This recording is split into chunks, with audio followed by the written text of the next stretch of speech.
একবার এক স্বামী আর স্ত্রী দুজনে ঝগড়া লেগেছে, স্বামী স্ত্রীর ঝগড়ায় বেচারা স্বামী দুর্বল হয়ে গেছে, স্বামীর স্ত্রীর সামনে আর পেরে উঠছে না পারিয়া শেষ পর্যন্ত বলল, ঠিক আছে, তোমার মতো দাজ্জাল মার্কা বউর সাথে আমি আর থাকবো না, আমি চললাম, আমি এবার বিদেশেই চলে যাব, দেশেই থাকবো না। স্ত্রী কিছু বলতেছে না। স্বামী দেখে যে সন্ধ্যা পর্যন্ত স্ত্রী তাকে সাধেও না, মহা সমস্যা। বলেও বেচারা মুসিবতে পড়েছে, প্রেস্টিজ কনসার্ন হয়েছে, ইজ্জতের ব্যাপার। শেষ পর্যন্ত জায়নামাজ বালিশ টালিশ পেছাইয়া বিদেশের উদ্দেশ্যে নিজেকে তৈরি করে বারান্দায় নেমে বলল যে মাগরিবের রক্ত যখন হয়েই গেল, মাগরিবটা পড়ে নেই। মাগরিব পড়েছে, দোয়া তাসবিহ ইত্যাদি পড়ছে, দেখেনি স্ত্রীর পক্ষ থেকে কোনো কি দাওয়াত আসে যে আপনার যাইয়া কাম নাই। তো স্ত্রী বেচারিও বুঝে ফেলেছে তার স্বামীর দৌরত্ব কত দূর, সেই জন্য সেও আর কিছু ক্ষয় হয় না। এশা রক্ত যখন হয়ে গেছে তখন বিড়বিড় করে স্বামী বেচারা বলছে, মানুষ নাকাউয়ার জাত, সন্ধ্যার আগে ছিলাম কোথায় আর এখন আসলাম কোথায়। বউ ঘরে বসে কয় যে বুঝছি, আর যাওয়া লাগবে না বিদেশে। ঘরের থেকে বারান্দায় নামি তুমি বলো মানুষ না কাউয়ের জাত, সন্ধ্যায় ছিলা কোথায়, এখন নামছো কোথায়, তোমার আর বিদেশে যায় কাম নাই, তুমি ঘরে এসে মশারির মধ্যে ঢোকো।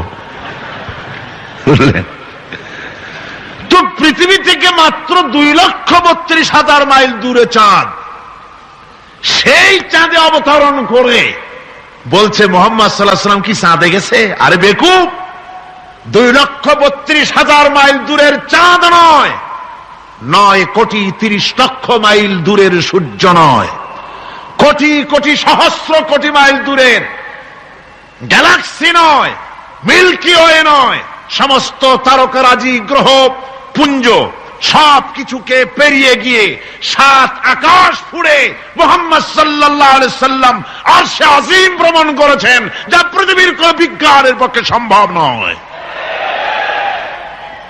সুতরাং মুহাম্মদ সাল্লাল্লাহু আলাইহি সাল্লাম সর্বকালের সর্বযুগের সব ব্যাপারে শ্রেষ্ঠ মহান ব্যক্তিত্ব। এরপরে আল্লাহ রাব্বুল আলামিন বলছেন, وَخَلَقْنَاكُمْ أَزْوَاجًا, আমি তোমাদের নারী এবং পুরুষের জোড়া পয়দা করেছি। অর্থাৎ এই পৃথিবীতে আল্লাহ রাব্বুল আলামিন মানুষের একটি সেক্স পয়দা করেন নাই, দুটি প্রকার করেছেন, একটি হচ্ছে নারী আর একটি পুরুষ। এই নারী আর পুরুষ আল্লাহ পাকের এটি একটি বিরাট কুদরত। এই নারী এবং পুরুষ সৃষ্টি করে পরস্পরের প্রতি আল্লাহ আকর্ষণ সৃষ্টি করেছেন। দুজনের একের প্রতি অপরের আকর্ষণ আল্লাহ পাক নিজেই সৃষ্টি করে দিয়েছেন।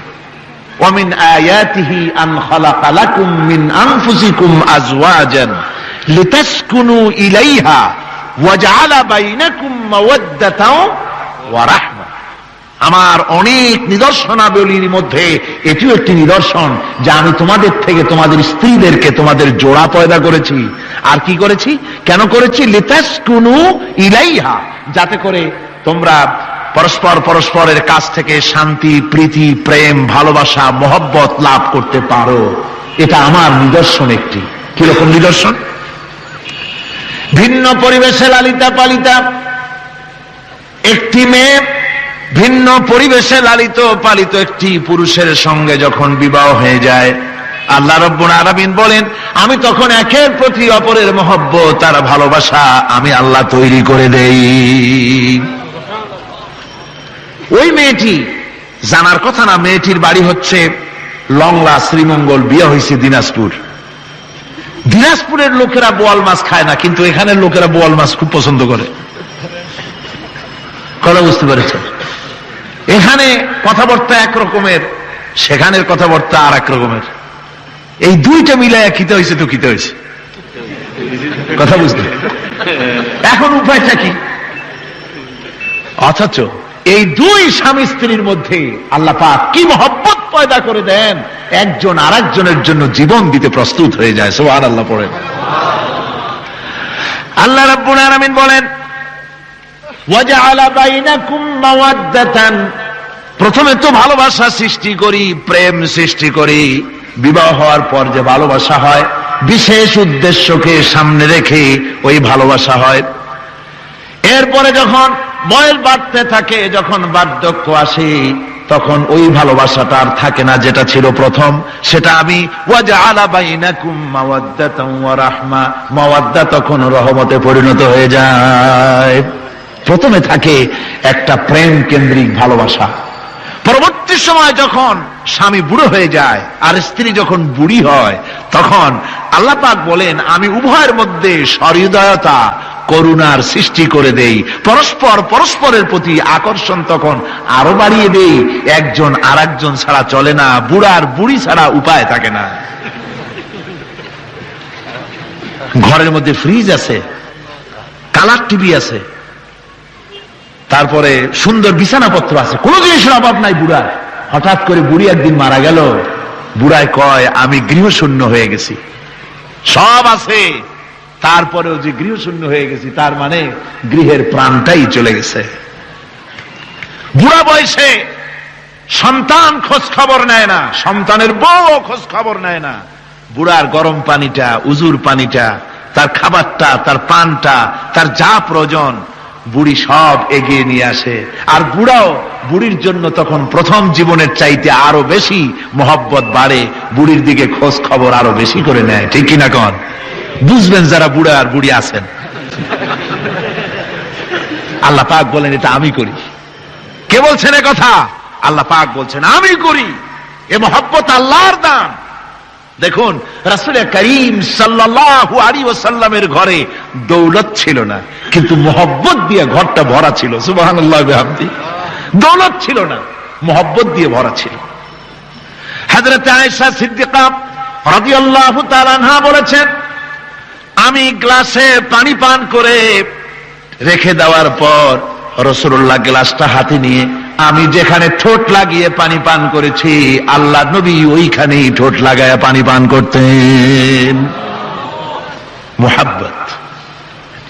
হযরত আয়েশা বলেন আমি গোশত খেয়ে হাড্ডি খেয়ে হাতে ধরে রেখেছি, খাবো বা রাখবো, আল্লাহ নবী তখন আমার হাতের থেকে গোশত বা হাড্ডিটা আমার হাত থেকে নিয়ে আমি গোশতের যে অংশে কামড় দিয়েছি রাসূলুল্লাহ সেখানে মুখ লাগিয়ে খেতেন। দৌলত ছিল না হুজুরের ঘরে এক ফোঁটাও, কিন্তু মোহব্বত ছিল ঘরটা ভরা। হযরত আয়েশা বলেছেন রাসূলুল্লাহ কাজ করে কষ্ট করে ঘরের ভিতরে ফিরে যখন দেখেছেন রান্না বান্না সারা হয় নাই, হুজুর ক্ষুধার্ত অথচ আমার রান্না শেষ হয় নাই, নবীজি রাগ করেন নাই, অসন্তুষ্ট হন নাই, ভুরু কুঞ্চিত করেন নাই, চোখ গরম করেন নাই, বরং আমার কাছে বসে রান্না বান্নায় আমাকে আল্লাহর নবী বিশ্ব নবী মুহাম্মদ রাসূলুল্লাহ সাল্লাল্লাহু আলাইহি ওয়াসাল্লাম আমাকে সহযোগিতা করেছেন। স্বামী স্ত্রীর ভালোবাসা হচ্ছে স্বর্গীয় নিয়ামত, জান্নাতের নিয়ামত। সুবহানাল্লাহ পড়েন। যেই ঘরে স্বামী আর স্ত্রীর মধ্যে সাপ আর বেজির সম্পর্ক, দাঁড় কুমড়োর সম্পর্ক, এই ঘরটা যতই বিদেশি আধুনিক সৌন্দর্যের উপকরণ আদি দিয়ে ভরপুর থাকুক না কেন, এই ঘরটা, এই বিল্ডিংটা জাহান্নামের টুকরা। ঠিক না? আর স্বামী স্ত্রীর যদি ভালোবাসা থাকে তাহলে ঘরটা যদি কুড়ে ঘরও হয় তারপরেও সে ঘরটা হচ্ছে একটা জান্নাতের টুকরা। অনেক স্ত্রী আছে স্বামীর সাথে মহব্বত নাই, উল্টো পাল্টা কারবার। ওই রকম এক স্বামীর কাছে খবর আসছে যে আপনি তো এই গ্রামের মাতবাড়ি করেন, বিচার আচার করতেছেন, আপনার বউ তো গোসল করতে গিয়ে পড়ে গেছে নদীর মধ্যে। তো লোকটা দৌড় দিয়েছে, দৌড়ে গেছে, যায় কয় যে কোন জায়গায় পড়ছে, কয় যে এইখানে পড়ছে। লোকটা তখন জোয়ারের পানি যাচ্ছিল এইদিকে, লোকটা দৌড় দিছে উল্টা দিকে। লোকেরা কয় যে মিয়া তোমার বউ পড়েছে এইখান থেকে জোয়ারের পানি এদিকে যায়, তুমি উল্টা দৌড়াও কেন? মাতবার বলছে যে দেখো এটা হচ্ছে আমাদের ইন্টারনাল অ্যাফেয়ার্স, এটা বুঝবা না। এই স্ত্রী সারাটি জীবন আমার উল্টা চলেছে। আমি যদি বলেছি 100, সে বলেছে 335। আমি যদি বলেছি এখন দিনের 12টা, সে বলেছে এখন রাত 3:35। সম্পূর্ণ উল্টা সারা জীবন যে চলেছে। সে যে নদীতে পড়ে জোয়ারে গেছে আমি তা বিশ্বাস করি না, উল্টাই গেছে। এই রকমের এক শ্রেণী আছে, স্বামী উল্টা থাকে, স্ত্রী উল্টা থাকে, এরকমও হয়। সুতরাং স্বামী এবং স্ত্রীর মধ্যে মহব্বত আর ভালোবাসা এটি মাবুদের একটি বিরাট নেয়ামত। অন্যের স্ত্রীর দিকে তাকালে কাম ভরে, খারাপ নজরে তাকালে জেনার গুনাহ হবে, হাত দিয়া ধরলে কাম ভাবে জেনার গুনাহ হবে। কিন্তু কোন স্বামী যদি তার স্ত্রীর দিকে প্রেম ভরে ভালোবাসা ভরে তাকায়, আর স্ত্রীর হাতকে প্রেম আর ভালোবাসার সাথে যদি স্ত্রীর হস্ত ধারণ করে, কিতাবে এসেছে স্বামী এবং স্ত্রীর উভয়ের সগীরা গুনাহ আল্লাহ রাব্বুল আলামিন মাফ করে দেন। আল্লাহ পাক বলছেন, আমি তোমাদের থেকে তোমাদের জোড়া, তোমাদের স্ত্রীদেরকে পয়দা করেছি এবং পরস্পর পরস্পরের প্রতি ভালোবাসা এবং মহব্বত সৃষ্টি করে দিয়েছি। আজকে কথা উঠেছে সমাজে, আজকে কথা উঠেছে নারীর অধিকার নিয়ে। বলা হচ্ছে ইসলাম নারীকে, নারীর অধিকার ক্ষুণ্ণ করেছে। বলে না? বলে কিনা বলেন? আমাদের দেশে এই জন্য নারী পক্ষ, নারী সমাজ, নারী আন্দোলন পরিষদ, তারপরে এরকম অনেক আন্দোলন তারা বানিয়েছে। আর পত্র পত্রিকায় নানান রকমের ইসলাম সম্পর্কে তারা লিখছে। একটা পত্রিকা আজকে সকালে আমাকে একজন দিল, তার মধ্যে লিখেছে, হাদিসের বরাত দিয়েছে, তার মধ্যে লিখছে যে রাসূলুল্লাহ বলেছেন পৃথিবীর সব কিছু হচ্ছে ভোগের সামগ্রী, সেই ভোগের মধ্যে উত্তম ভোগের সামগ্রী হচ্ছে নারী। নাউযুবিল্লাহি মিন যালিক। এমন কথা রাসূলুল্লাহ বলেন নাই। হাদিসের নাম দিয়া তারপরে হুজুর যা বলেন নাই সেই সব কথা বলে বলে নারীদেরকে ইসলামের প্রতি বীতশ্রদ্ধ করাবার জন্য চেষ্টা চালানো হচ্ছে। অথচ নারীদের ব্যাপারে মুহাম্মদ সাল্লাল্লাহু আলাইহি ওয়াসাল্লাম সবচাইতে উত্তম কথা বলেছেন। এত সুন্দর কথা পৃথিবীতে আর কেউ বলে নাই, আর কেউ বলে নাই। নারী আজ অধঃপাতিতা, নির্যাতিতা। এই নির্যাতন থেকে, অধঃপতন থেকে নারীকে কে রক্ষা করতে পারে? ইসলাম। জোরে বলেন, কে পারে? কেবলমাত্র ইসলাম পারে, আর কেউ পারে না। নারী যখন তাদেরকে মেয়ে হয়েছে শোনা মাত্র তার বাপ তাকে মাটির নিচে পুঁতে রাখত, আছাড় মেরে মেরে ফেলে দিত। যখন তাদেরকে কবর দিয়ে দিত জীবিত অবস্থায়, সেই সময় রাসূলুল্লাহ এসে নারীদের সম্মান দিলেন, মর্যাদা দিলেন। রাসূলুল্লাহ বললেন, আমার কাছে 3টা জিনিস প্রিয়, একটি হচ্ছে নামাজ, একটি হচ্ছে সুগন্ধি, আর একটা হচ্ছে স্ত্রী। নারীর যখন কোনো মর্যাদা নাই তখন নারীর মর্যাদা হুজুর দিলেন। যখন কন্যা সন্তান হওয়া আভিজাত্যের বিপরীত, কন্যা সন্তান হওয়া পুরুষের জন্য একটা অপমানকর। এখন আমাদের সমাজেও আছে, স্ত্রী গর্ভবতী হয়েছে, বন্ধুদের কাছে বলে ফেলেছে আগেই, সন্তান হয়ে গেছে, কিন্তু কোনো খোঁজ খবর নাই। বন্ধুরা একদিন হঠাৎ জিজ্ঞেস করে, তোমার স্ত্রী গর্ভবতী হয়েছে? তারপরে তা তো অনেক দিনের কথা, কি হইল তা তো বললা না। কয় যে আশা তো করছিলাম হবে ছেলে, কিন্তু হয়েছে মেয়ে, সেই জন্য আর টেলিফোন করা, খবর দেওয়া জরুরত বোধ করি নেই। আছে না এমন? আছে। আবার বারবার মেয়ে হয় বলে আমাদের দেশে তালাকের ঘটনা পর্যন্ত আছে। বারবার মেয়ে হয়, ছেলে হয় না মোটেও, তালাক দিয়ে দেয়। আচ্ছা, ওই মেয়েটারই, ওই স্ত্রীরই যদি এখানে হাত থাকে ছেলে বা মেয়ে হওয়ার ব্যাপারে, মানুষের যদি হাত থাকে, তাহলে দায়ী শুধু স্ত্রী হতে যাবে কেন? পুরুষ তুমিও তো দায়ী তাহলে। আসলে ছেলে এবং মেয়ে হওয়ার জন্য স্বামী এবং স্ত্রী কেউ দায়ী নয়, ব্যাপারটি আল্লাহ। ব্যাপারটি কার? আল্লাহ রাব্বুল আলামিন বলেছেন, আমি যাকে খুশি কন্যা দান করি, যাকে খুশি শুধু ছেলে দান করি, যাকে খুশি তারে ছেলেও দেই, মেয়েও দেই, আর যাকে খুশি আমি কিছুই দেই না। এ সবটাই আমার হাত। সুতরাং রাসূল পাক সাল্লাল্লাহু আলাইহি ওয়াসাল্লাম বলেছেন, খবরদার মেয়েদের বাপকে, মেয়ের বাপকে গালি দিও না। বারবার মেয়ে হয় বলে অনেকে মেয়ের বাপকে গালি দেয়, তাচ্ছিল্য করে, টিটকারি করে। হুজুর বলেছেন, মেয়ের বাপকে বিদ্রুপ করো না, গালি দিও না, যেহেতু আমি মুহাম্মদ সাল্লাল্লাহু আলাইহি ওয়াসাল্লাম মেয়েদের বাপ। রাসূল পাক সাল্লাল্লাহু আলাইহি ওয়াসাল্লাম বলেছেন, যে ঘরে একটা কন্যা সন্তান জন্মগ্রহণ করে, যে ঘরের ভিতরে একটি কন্যা সন্তান জন্মগ্রহণ করে, ওই ঘরের ভিতরে আল্লাহ রাব্বুল আলামিনের রহমতের ফেরেশতা ঢুকে সালাম দেয় আর বলে, আসসালামু আলাইকুম ইয়া আহলাল বাইত, হে ঘরের মালিকেরা, তোমাদের উপরে আল্লাহর রহমত বর্ষিত হোক। রহমতের ফেরেশতারা ঘরের ভিতরে প্রবেশ করে কন্যা সন্তানটির মাথার উপরে হাত বুলায় আর বলতে থাকে, এই দুর্বল দেহ একটি দুর্বল দেহের ভেতর থেকে বেরিয়ে এসেছে, এই কন্যা সন্তানটিকে যে লালন পালন করবে আল্লাহ রাব্বুল আলামিন তাকে শান্তিতে রাখবেন। রাসূল পাক সাল্লাল্লাহু আলাইহি ওয়াসাল্লামের কাছে একজন এসে বলছে, ইয়া রাসূলুল্লাহ, আমার এক মেয়ে। হুজুর কয়, তোমার এক বেহেশত। আরেকজন বলল, হুজুর আমার দুই মেয়ে। কয়, তোমার দুই বেহেশত। এরকম হাদিস আছে নাকি যে একজনে বললো আমার এক ছেলে আর হুজুর বলছেন তোমার এক বেহেশত? আছে এমন? সুতরাং মেয়েকে কি মর্যাদা দিয়েছে ইসলাম। রাসূলুল্লাহ বললেন, যার তিনটি মেয়ে আছে আর ওই তিনটি মেয়েকে আদব শিক্ষা দিয়েছে, তারবিয়াত শিক্ষা দিয়েছে, দ্বীন শিক্ষা দিয়েছে, স্নেহ করে স্নেহ দিয়ে লালন পালন করেছে, তারপরে সৎ পাত্রস্থ করেছে, ওই মেয়ের লালন পালনকারী মাতা পিতা আর আমি মুহাম্মদ সাল্লাল্লাহু আলাইহি ওয়াসাল্লাম কিয়ামতের দিন একই জান্নাতে পাশাপাশি অবস্থান করব। সুবহানাল্লাহি ওয়া বিহামদিহি। মেয়ের ব্যাপারে রাসূলুল্লাহ এত কথা বলেছেন, নারীদের ব্যাপারে এত কথা বলেছেন। হুজুর বলেছেন, তোমরা যখন সফরে যাবে, সফর থেকে আসার সময় আমরা অনেকে হাদিয়া তোহবা নিয়ে আসি, জামা কাপড় মিষ্টি চকলেট ইত্যাদি আমরা নিয়ে আসি, আনি না? কি বলেন, আনি না? আল্লাহর নবী বলেছেন, বাইরের থেকে সফর থেকে বাজার থেকে হাদিয়া তোহবা ঘরের জন্য জানবে, এনে যখন তোমরা তা দেওয়া শুরু করবে, সর্বপ্রথম মেয়ে থেকে দেওয়া শুরু করবে, মেয়েকে আগে দাও। হুজুর সাল্লাল্লাহু আলাইহি ওয়াসাল্লাম তার কলিজার টুকরা মেয়ে ফাতেমাকে মহব্বত করতেন, এত মহব্বত করতেন, কোন দিকে যাওয়ার আগে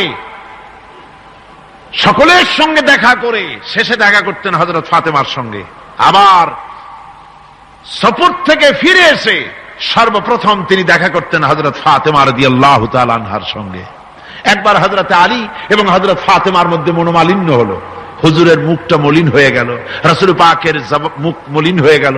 হুজুর সাল্লাল্লাহু আলাইহি ওয়াসাল্লাম ঘরের মধ্যে প্রবেশ করলেন, হযরত আলীর ঘরে হযরত ফাতেমা এবং আলীকে এক জায়গায় বসালেন। কিছুক্ষণ পর হুজুর বেরিয়ে এলেন, হুজুরের মুখে হাসি। সাহাবা ইকরাম বললেন, হুজুর একটু আগে আপনার মুখ মলিন দেখেছি, এখন খুব উৎফুল্ল মনে হচ্ছে। হুজুর বলছেন, আমি তাদের মধ্যে মনোমালিন্যটা দূর করে দিয়ে এসেছি। ফাতেমা আমার কলিজার টুকরা, যে ফাতেমাকে ব্যথা দেয় সে আমি মুহাম্মদ সাল্লাল্লাহু আলাইহি ওয়াসাল্লামকে ব্যথা দেয়।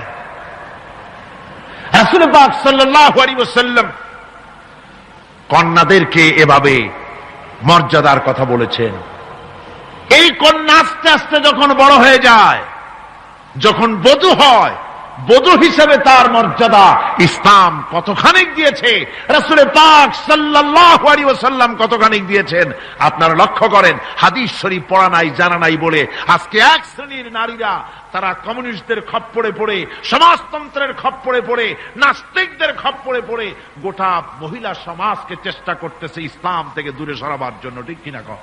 হযরত আয়েশা বলেছেন, আমি যখন ঘরে কাজ করতেছি, হুজুর বাইরের থেকে এসে দেখেছেন আমার রান্না করতে দেরি আছে, খাবার দাবার এখনো রেডি হয় নাই, হুজুর ক্ষুধার্ত, কিন্তু হুজুর ভুরু কুঞ্চিত করেননি, হুজুর বিরক্ত হননি, হুজুর আমাকে গালমন্দ করেননি, আমার কাছে বসে তিনি আমার রান্নার সহযোগিতা করেছেন। সুবহানাল্লাহি ওয়া বিহামদিহি, জোরে বলেন সুবহানাল্লাহি ওয়া বিহামদিহি। ভাইরা আমার, হযরতে আয়েশা সিদ্দিকা রাদিয়াল্লাহু তাআলা আনহা বয়সে কম ছিলেন অন্যদের চাইতে। বিশ্বনবী সমস্ত রাজকার্য, রাষ্ট্রীয় কার্য, নবুয়তের দায়িত্ব পালন করে স্ত্রীর হক আদায় করতে ভুলে যাননি। আধো আধো জ্যোৎস্না প্লাবিত রাত রাসূলুল্লাহ হযরত আয়েশাকে বলছেন, চলো আমরা একটু পায়চারি করে আসি বাইরের থেকে। ঘুরতে ঘুরতে হুজুর বলছেন, দেখো তো ওই যে দূরে দেখা যায় একটা জিনিস, চলো আমরা দৌড় দেই, দেখি কে আগে ওই জায়গায় পৌঁছতে পারে। দুজনে মিলে দৌড় দিলেন। হযরত আয়েশা বললেন, আমি হুজুরকে পেছনে ফেলে দ্রুত গতিতে আমি দৌড়ে লক্ষ্যবস্তুর কাছে চলে গেলাম। হুজুর সাল্লাল্লাহু আলাইহি ওয়াসাল্লাম যখন ধীরে সুস্থে আমার কাছে এলেন, আমি বললাম, দেখছেন আপনি কিন্তু আমার সাথে দৌড়ে পারেন নাই। হযরত আয়েশা বলছেন এর কিছু কাল পরে আবার একদিন রাসূলুল্লাহ দৌড় প্রতিযোগিতার ব্যবস্থা করলেন, দৌড় দিলাম। হযরত আয়েশা বলছেন সেই সময়ের তুলনায় আমার শরীর কিছুটা স্থূল এবং ভারী হয়ে গেছে, আমি দৌড়াইয়া পারলাম না, আমি পেছনে পড়ে গেলাম। হুজুর আমার আগে চলে গেলেন লক্ষ্যবস্তুর কাছে। আমি হাঁপাতে হাঁপাতে যখন রাসূলের কাছে চলে গেছি, রাসূল পাক মুস্কি হেসে আমাকে বললেন, আয়েশা ওই সেই দিনের প্রতিশোধ আজকে নিলাম। সুবহানাল্লাহ বিহামদি, সেদিনের জবাব আজকে দিয়ে দিলাম। স্বামী স্ত্রীর দাম্পত্য জীবনের এই দৃশ্য কতখানি উপভোগ্য, সুবহানাল্লাহ বিহামদিহি। এই জন্য স্বামী স্ত্রীর ভিতরে যে মুহাব্বত, এটা বেহেশতি অবদান, এটা জান্নাতের অবদান, এটা আল্লাহর নিয়ামত। এটা কি ধরে কোন আল্লাহর নিয়ামত। এই নিয়ামত যে ঘরের মধ্যে আছে সে ঘরটা বেহেশত, সে ঘরটা কি বেহেশত। আর আপনার ঘরের মধ্যে রেডিও আছে, টিভি আছে, ফ্রিজ আছে, ডিসি আছে, এসি আছে, কত কিছু আছে, কিন্তু স্বামী স্ত্রীর মধ্যে সাপে আর বেজির সম্পর্ক, দাঁড় কুমড়ার সম্পর্ক, এই ঘরটা জাহান্নামের শামিল। আছে না এক পদের স্ত্রী, স্বামীও আছে এরকম এক পদের স্বামী আছে, সমানে পিটায় মেয়ে লোক, পিটাইতেই থাকে। বুঝলেন, রাসূলুল্লাহ বলেছেন খবরদার স্ত্রীদেরকে মেরো না, দাসীদের মতো প্রহার করো না। তাহলে আগামী রাত্রে যখন তার কাছে তুমি যাবে তখন কি তোমার শরম করবে না? রাসূল পাক সাল্লাল্লাহু আলাইহি ওয়াসাল্লাম নারী পুরুষের সমান অধিকার দিয়েছে। ভালোবাসা এবং মহব্বত থাকতে হবে, একে অপরের উপরে বাজিমাত করার প্রতিযোগিতা থাকা উচিত নয়। স্বামী হয়েছেন বলে তিনি একেবারে নওয়াবজাদা নসরুল্লাহ খান হয়ে যাবে তা না। আবার স্ত্রী স্বামীকে গোলাম হিসাবে ব্যবহার করবে তাও না। ভালোবাসা, শ্রদ্ধা, পারস্পরিক মহব্বত হিসেবে মর্যাদা সমান রাখা হয়েছে। কিন্তু মাঝে মধ্যে দেখা যায়, কিছু অভিযোগ পাওয়া যায়, স্ত্রীরা এমনও করে স্বামীকে একেবারে গোলামদের মতোই রাখে। এই রকমের এক শ্রেণীর আছে। সমান অধিকারের চিন্তা নিয়ে স্বামী নির্যাতনের কোনো প্রশ্নই ওঠে না। রাসূলুল্লাহ আবার মর্যাদা পুরুষের এক ধাপ বাড়ায় দিয়েছেন। আল্লাহর নবী বলেছেন, এই পৃথিবীতে মানুষকে যদি আমি মানুষের সামনে সেজদা করার জন্য যদি অর্ডার করতাম, তাহলে দুনিয়ার সমস্ত নারীদেরকে অর্ডার করতাম তার স্বামীকে সেজদা করার জন্য। মর্যাদা বাড়ানো রয়েছে, কিন্তু অধিকার সমান, সমান অধিকার দেওয়া হয়েছে। ইসলাম নারীর অধিকার দিয়েছে, স্বামী স্ত্রীর মহব্বত এবং ভালোবাসা সৃষ্টি করে দিয়েছেন। এটা আল্লাহর নিয়ামত। আমার বন্ধুগণ, আজকে আমার সমাজে বলা হচ্ছে নারীদেরকে ঠকাইছে ইসলাম। বলে কি দিয়ে ঠকানো হলো? বলে ইসলাম ঠকিয়েছে একটা ছেলে সমান দুইটা মেয়ে। একটা ছেলেতে যা পাবে দুইটা মেয়েতে তাই পায়, এই জন্য মেয়েকে ঠকানো হয়েছে। একথা বলেছেন আমাদের দেশের সুপ্রিম কোর্টের একজন চিফ জাস্টিস, অবসরপ্রাপ্ত, নাম নেব না আমি। তো আমরা এটা শোনার পরে বললাম যে বাংলাদেশ পৃথিবীর দ্বিতীয় বৃহত্তম মুসলিম দেশ, এই দেশের সুপ্রিম কোর্টের চিফ জাস্টিস হয়ে কোরআন সম্পর্কে জ্ঞান এত নগণ্য, এত কম, এত পুর। তার জ্ঞানের এই বহর দেখে আমাদের শুধু করুণাই হয়। কোরআনে কারীমের এক জায়গায় তিনি দেখেছেন এক ছেলে সমান দুই মেয়ে, কিন্তু মেয়েকে যে আরো অনেক জায়গা থেকে দেওয়া হয় তা কি লক্ষ্য করো নাই? ছেলে তো এক জায়গায় পিতার কাছ থেকে বোনের ডাবল পেল, বোনের তুলনায় বেশি পেল এক জায়গায়, কিন্তু বোনকে মেয়েকে অনেক জায়গা থেকে আল্লাহ দেওয়ার ব্যবস্থা করেছেন। এই মেয়ে লোকটি পিতার কাছ থেকে পাবে, স্বামীর কাছ থেকে পাবে, ছেলের কাছ থেকে পাবে, ভাইয়ের কাছ থেকে পাবে, মায়ের কাছ থেকে পাবে। 5 জায়গা থেকে পাওয়ার ব্যবস্থা আল্লাহ তাকে করে দিয়েছেন। জোরে বলেন সুবহানাল্লাহ। 5 জায়গা থেকে তার পাওয়ার ব্যবস্থা আছে। এক জায়গায় একটু ছেলেকে বেশি দিয়েছে, দেখি তার চোখ কাড়া হয়ে গেছে। আল্লাহর উপরে কমেন্ট করতেছে, নাউযুবিল্লাহি মিন যালিক। নারীকে ইসলাম সবচাইতে বেশি অধিকার দিয়ে তাকে প্রতিষ্ঠিত করেছে, সবচাইতে বেশি অধিকার তার। সব জায়গায় তাকে প্রতিষ্ঠিত করা হয়েছে। নারীদেরকে মহারণা দেওয়া ফরজ করে দেওয়া হয়েছে। নামাজ রোজা যেমন ফরজ, মহারণা দেওয়া তেমন কি সেই মহারণা আজকাল বাঁধা হয়। বিশেষ করে রাজধানীতে শহর সমূহে মহারণা বাঁধে, যত বেশি টাকা ততই সুনাম নাকি হয়। সেই জন্য জিজ্ঞেস করা হয় মেয়ের বিয়েতে মহারণা কত হলো? কয় মহারণা হচ্ছে 5,73,793 টাকা 75 পয়সা। বাবা, আদায় করে না কিন্তু মোটেও, ফাঁকি দেওয়ার ব্যবস্থা সব। সোনা দিলাম এত, খাওয়াইলাম এত, বাকি সব ইদিক সেদিক। মনে রাখবেন মুসলমানেরা, মহারণা দেওয়া নামাজ রোজার মতোই অবশ্য পালনীয় একটি কর্তব্য আল্লাহ রাব্বুল আলামিন করে দিয়েছেন। কোন স্বামী যদি মহারণা ধার্য করার পর যদি আদায় না করেন, স্ত্রী যদি স্বেচ্ছায় মহারণার টাকা মাফ না করে দেয়, তাহলে কিয়ামতের দিন ওই স্বামীকে আল্লাহর দরবারে জেনাকারের কাতারে দাঁড়াতে হবে। মনে রাখবেন মুসলমানেরা, মহারণা দেওয়া নামাজ রোজার মতোই অবশ্য পালনীয় একটি কর্তব্য আল্লাহ রাব্বুল আলামিন করে দিয়েছেন। কোন স্বামী যদি মহারণা ধার্য করার পর যদি আদায় না করেন, স্ত্রী যদি স্বেচ্ছায় মহারণার টাকা মাফ না করে দেয়, তাহলে কিয়ামতের দিন ওই স্বামীকে আল্লাহর দরবারে জেনাকারের কাতারে দাঁড়াতে হবে। জেনাকারের কাতারে দাঁড়াতে হবে স্বামীকে। এই মহারণা আদায় করে দিতে হবে স্ত্রীকে। স্ত্রী যদি সেই মহারণার টাকা দিয়া ব্যবসা করে কোটিপতিও হয়, তারপরেও ওই স্ত্রীর ভরণ পোষণ, সুখ দুঃখ, চিকিৎসা সবকিছুর দায় দায়িত্ব কার উপরে? স্বামীর উপরে। দেখুন, ইসলাম নারীকে ঠকাইলো না জিতাইলো? কি করেছে ধরে বলুন? জিতাইছে। তারপরে স্বামীর ওই স্ত্রীর বাপের বাড়ি থেকে লোক আসছে, বউর খরচ করা লাগবে না, খরচ কার? স্বামীর। বাড়িতে অসুখ বিসুখ হয়েছে, বিয়ে শাদী ইত্যাদি সব খরচ কার? স্ত্রী। কোটিপতি হলেও তার দায় দায়িত্ব নাই, ইসলাম বাধ্য করে নাই তাকে।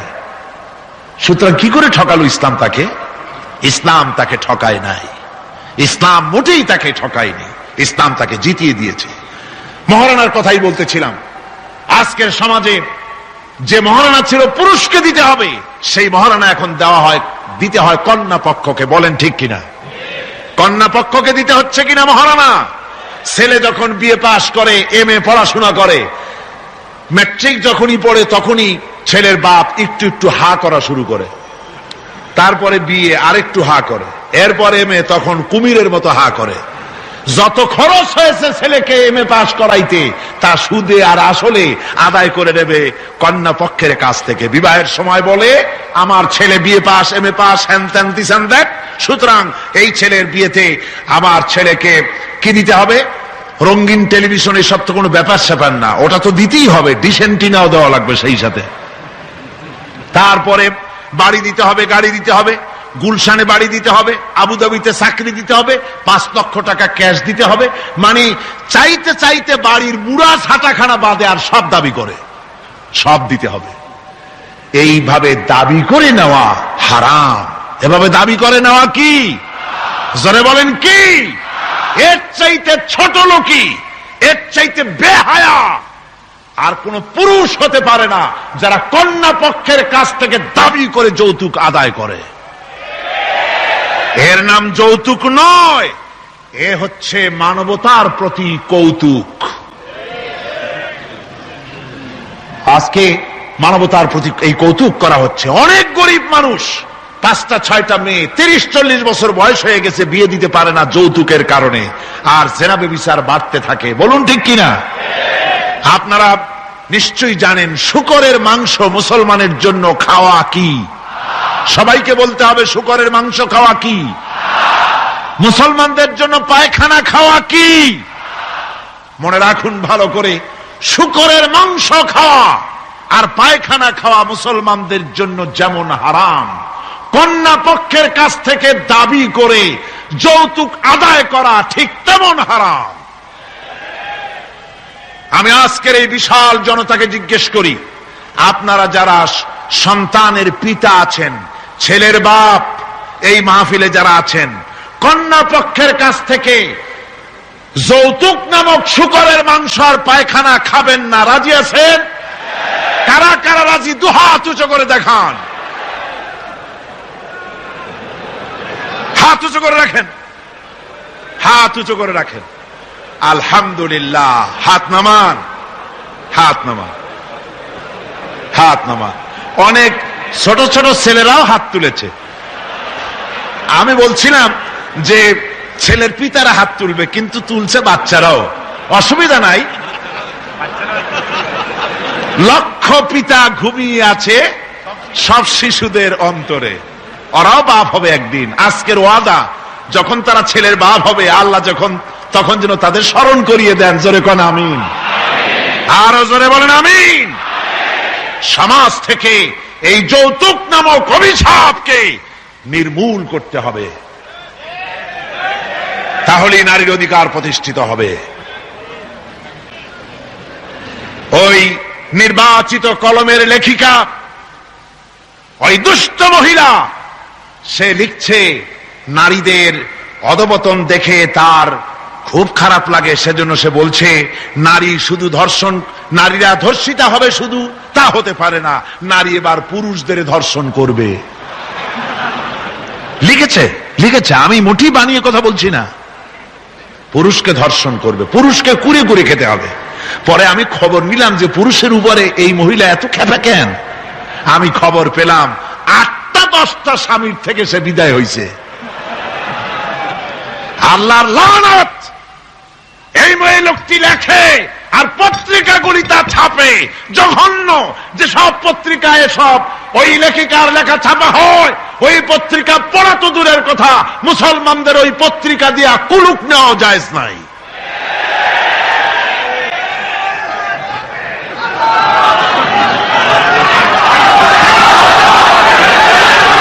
আমার মুসলমান ভাইয়েরা, নারীর সম্মান কে দিল? জোরে বলেন, কে দিল? ইসলাম দিয়েছে, বিশ্ব নবী দিয়েছে নারীর মর্যাদা, নারীকে প্রতিষ্ঠিত করেছে, সম্মান দিয়েছে। বধূ হিসাবে নারীর মর্যাদা দিলেন আল্লাহর নবী। তালাক দেওয়ার অধিকার শুধু পুরুষকে দেওয়া হয় নাই। যদি মনে করেন ভুল করবেন, বিবাহ করেছেন বলে কথায় কথায় তালাক দিবেন, জায়েজ নাই। আল্লাহর নবী বলেছেন আল্লাহর কাছে দুইটা হালাল হলো, জঘন্যতম নিকৃষ্টতম হালাল। একটা হচ্ছে ভিক্ষাবৃত্তি, আর একটা হচ্ছে তালাক। জঘন্য হালাল, কথায় কথায় তালাক দেওয়া যাবে না। আল্লাহ পাক বলছেন, এই কোরআনে আছে, আল্লাহ পাক বলছেন তোমরা পরস্পরের অনুগ্রহ ভুলে যেও না। অর্থাৎ এর ভাবার্থ হচ্ছে কোন ব্যাপারে স্ত্রীর উপরে যদি অসন্তুষ্ট হও, চূড়ান্ত সিদ্ধান্ত নিও না। স্ত্রীর আজকের একটা ব্যবহারে তোমার মন খারাপ হয়েছে, চূড়ান্ত সিদ্ধান্ত নিও না। এই স্ত্রীর অনেক অবদান তোমার উপরে আছে, সেই সব ভালো কথাগুলি স্মরণ করে আজকের এই জিনিসটাকে ভুলে যাও। সুবহানাল্লাহ বিহামদিহি। ইসলাম চায় স্বামী স্ত্রীর পারস্পরিক মোহব্বত চায়, ভালোবাসা চায়। নারীকে মর্যাদা দেওয়া হলো কন্যা হিসাবে, বধূ হিসাবে, এবার মাতা, মা হিসাবে মর্যাদা কার? নারীর। কার মর্যাদা? আল্লাহর নবীর কাছে প্রশ্ন হলো, ইয়া রাসূলুল্লাহ, খেদমত করব কার? হুজুর বলেন তোমার মায়ের। তারপরে কার? তোমার মায়ের। তারপরে কার? তোমার মায়ের। তারপরে কার? হুজুর বলেন তোমার পিতার। এবার আপনারা বলেন মায়ের মর্যাদা রাসূলুল্লাহ কয় গুণ বাড়ায়া দিলেন? কয় গুণ? 3 গুণ বাড়িয়ে দিলেন। সুবহানাল্লাহ কইতে ইচ্ছে করে না? মর্যাদা এত বাড়ালেন আল্লাহর নবী। নবীজির কাছে একজন ইয়ামেন থেকে একজন সাহাবী এসে বলেন, ইয়া রাসূলুল্লাহ, এই আমার বুড়ি মা হাঁটতে পারে না, চলতে পারে না, এই মায়ের কাঁধে করে আমি ইয়ামেন থেকে এসেছি। মাকে কাঁধে করে আমি আরাফাতের ময়দানে উকুফে আরাফা করেছি, মিনা মুজদালিফায় অবস্থান করেছি, এরপরে আল্লাহর ঘর তওয়াফ করেছি, সাফা মারওয়া সাই করেছি, হজের সমস্ত অনুষ্ঠান মাকে কাঁধে করে করেছি। ইয়া রাসূলুল্লাহ, মায়ের হক আদায় হয়েছে নাকি? আল্লাহ রাসূল বললেন না, মায়ের হক আদায় হয় নাই।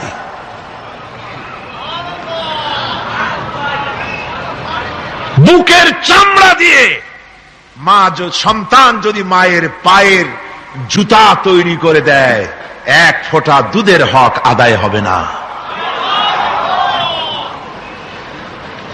এমন সময় তোমার ছিল যখন তুমি গলা শুকিয়ে যাচ্ছে, কথা বলতে পারো না, তোমার ভাষা কান্না। ভাষা কি? ছোট্ট শিশু, ভাষা তার কান্না। ক্ষুধা লেগেছে বলতে পারে না, পিপাসা লেগেছে বলতে পারে না।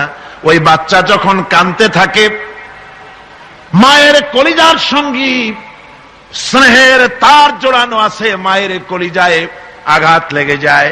মায়ের হাতে যত কাজ থাকুক না কেন, সমস্ত কাজ ফেলে রেখে বাচ্চাটাকে কোলের সাথে জড়াইয়া দুধটা মুখের মধ্যে দিয়ে দেয়। বাচ্চা যখন দুধের চোষা মারে, একটা ফোঁটা যখন গলার মধ্যে চলে গেল, একটা মৃত্যু মানুষকে জিন্দা করে দিতে পারলে যে সওয়াব হতো, আল্লাহ রাব্বুল আলামিন ওই সব মায়ের আমলনামায় লিখে দেন। মা হচ্ছে সবচেয়ে বড় পীর।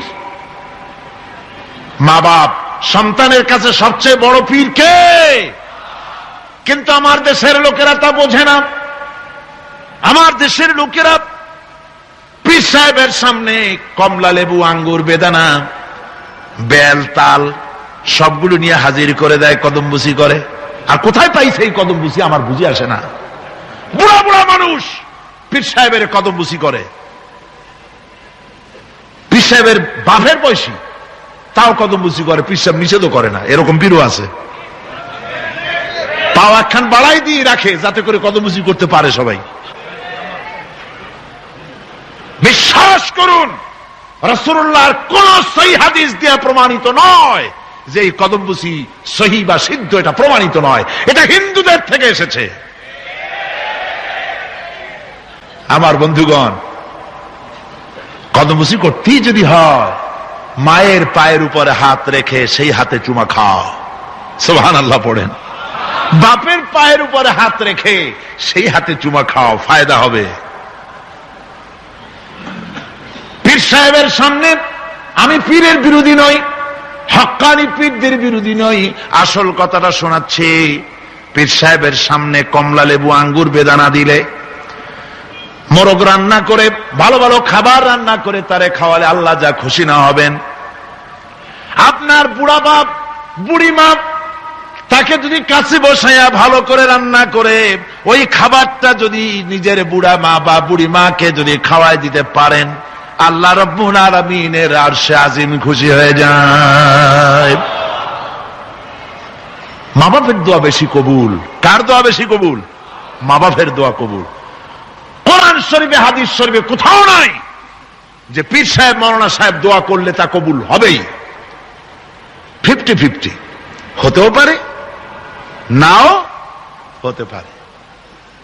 রাসূলুল্লাহ বলেছেন, তিনজনের দোয়া অবশ্যই কবুল হবে। মুস্তাজাবুদ দাওয়াত হচ্ছেন তিনজন, তিনজনের দোয়া কবুল হয়ে যাবে। একজন হতেছে মুসাফির, প্রবাস জীবন যাপন করে, কসরের নামাজ পড়ে, তার দোয়া কবুল। 2 নম্বরে মাজলুম ব্যক্তি, যে অত্যাচারিত, তার দোয়া আল্লাহর দরবারে মঞ্জুর। 3 নম্বরে মা বাপ যদি সন্তানের জন্য দোয়া করে, আল্লাহ রব্বুল আলামিন ওই দোয়া কবুল করে নেন।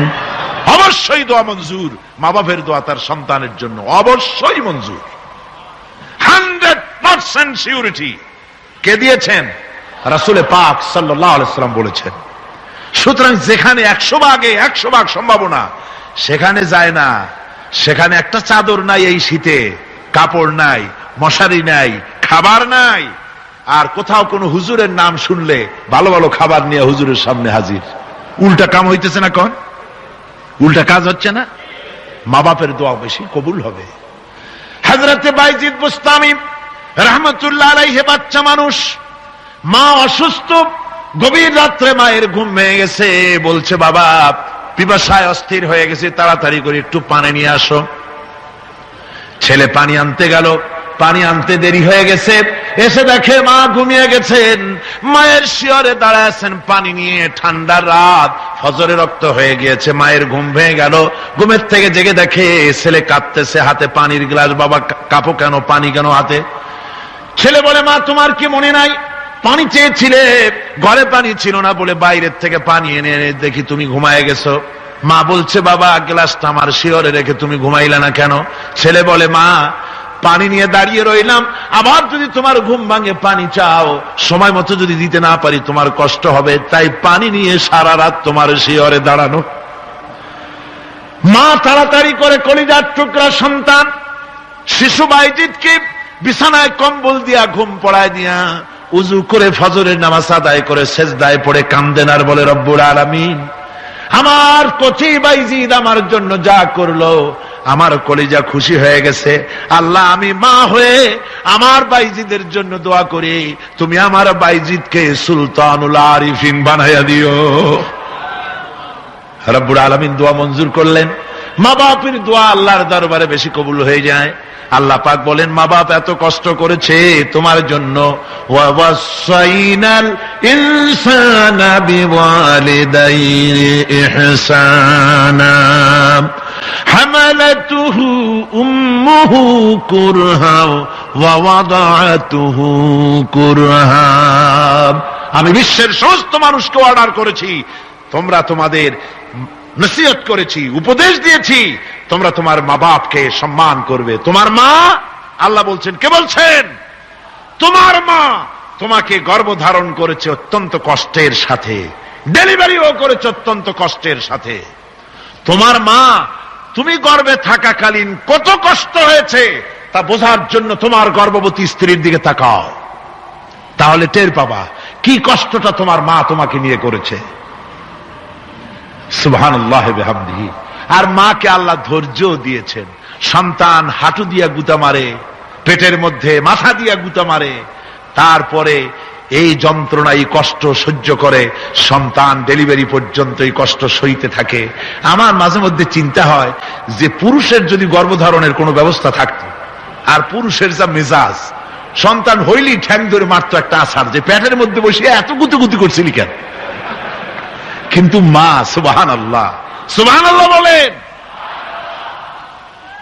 সবার খাওয়া দাওয়া হয়ে গেছে, মা তো আগে খাই না, সকলের খাওয়া দাওয়া হয়ে গিয়েছে, এক পেট ক্ষুধা নিয়ে খেতে বসেছে। শেষের দিকে বেলা 3:30 4টার মতো হয়ে গেছে, তখন খেতে বসেছে। কোলের মধ্যে অথবা পাশে তার বাচ্চা পায়খানা করে দিয়েছে। এতটুকুনো বিরক্ত হয় নাই, বাচ্চাটাকে ক্ষুধা পিঠির ভিতরে রেখে খাবার থালা সরায় দিয়া ওই বাচ্চা ছেলেকে উঠায় নিয়ে পায়খানা পরিষ্কার করে ধুয়া মুছা সাফ করে বাচ্চার গালের উপরে চুমা দিয়া কোলে নিয়ে আবার খেতে বসলো মা। এই মাকে কি করে ভুলে যাও? না ফরমান, মায়ের সাথে বেয়াদবি করো না, কপাল জ্বলে যাবে, তাকদীর জ্বলে যাবে। সারা জীবন চেষ্টা করেও তাকদীরের কোনো উন্নতি হবে না যদি মাকে কষ্ট দাও। কথা মনে থাকবে? মনে থাকবে মুসলমান? আমার আল্লাহ রাব্বুল আলামিন শিখায় দিয়েছেন, বান্দারে মায়ের জন্য আমার কাছে দোয়া করবি, রব্বিরহামহুমা কামা রাব্বায়ানি সাগীরা। পড়েন সবাই, রব্বিরহামহুমা কামা রাব্বায়ানি সাগীরা। আল্লাহ রাব্বুল আলামিন শিখায় দিলেন, বান্দারে আমার কাছে দোয়া কর, আয় আল্লাহ আমাকে আমার মা বাপ যেমন ছোটবেলায় স্নেহের কোলে লালন পালন করেছে, আল্লাহ তুমি আমার মা বাপকে তোমার রহমতের কোলে লালন পালন করো। আল্লাহ পাক শিখায় দিয়েছে। সুতরাং নারীদের মর্যাদা ইসলামে নাই। কে বলেছে? কোন বেয়াদব বলেছে? নারীর অধিকার ইসলাম দিয়েছে।